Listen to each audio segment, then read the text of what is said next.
Hello guys, it's me Elise, and in today's video we'll be learning how to change your profile picture on Facebook.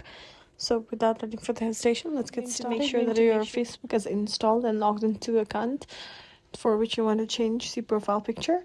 So open your Facebook app and click on the bottom right on the menu. This will open up. Then click on your menu icon again and click on the switch your account to go to the proper account you want to change your profile picture to.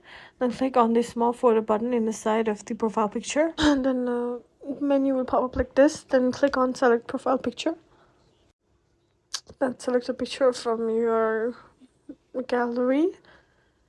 This will automatically be updated into your profile picture like this, and then you can share on your newsfeed the updates. This is how you change your profile picture on Facebook, and also create a post regarding the new update. So this is it for this video. Hope you liked this, and see you in the next one.